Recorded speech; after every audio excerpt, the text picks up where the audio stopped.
तो portfolio diversification का मतलब क्या होता है? डाइवर्सिफिकेशन का मतलब होता है अलग अलग सेक्टर्स के पोर्टफोलियो, अलग अलग सेक्टर्स के स्टॉक्स को अपने पोर्टफोलियो में रखना। ये काम आप दो तरीके से कर सकते हैं। पहला तरीका है कि आप उन स्टॉक्स को खुद से परचेज करें, खुद से अपने पोर्टफोलियो में रखें।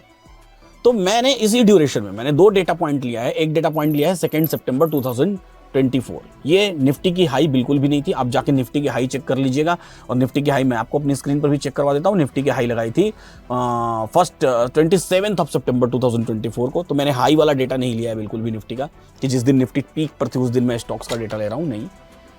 मैं एक नॉर्मल रेंज ले रहा हूँ 1 सितंबर, एवरेज हम देखेंगे तो। और दूसरी चीज की इसी तरीके से दूसरा डेटा पॉइंट मैंने लिया है 31 जनवरी 2025। ये भी लो वाला डे नहीं है। अगर निफ्टी का लो देखेंगे तो निफ्टी का लो लगा था 27 जनवरी को।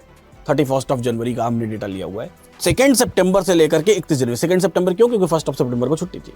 तो 2 सितंबर से लेकर के 31 जनवरी का डेटा पॉइंट मैंने लिया हुआ है, और ऐसा पोर्टफोलियो बनाने की, क्रिएट करने की कोशिश की हुई है ना, जिस पोर्टफोलियो में जो कि पोर्टफोलियो क्या हो जाए, प्रॉफिटेबल हो। हालांकि ये हिस्टोरिकल डेटा पर है, बेस्ड ऑन हिस्टोरिकल डेटा है। आपको नया पोर्टफोलियो भी अपने तरीके से इसी तरीके से डाइवर्सिफाई करना पड़ेगा। इट इज़ नॉट नेसेसरी, ये बिल्कुल ज़रूरी नहीं है कि जो पोर्टफोलियो हो वो ड्यूरिंग दिस पीरियड, ऐसे किसी तरीके के फॉल के पीरियड में वो प्रॉफिटेबल हुई हो या लॉस मेकिंग ही हो। ये तो मैं एक डाइवर्सिफिकेशन का आपको एक एग्जाम्पल दे रहा हूँ।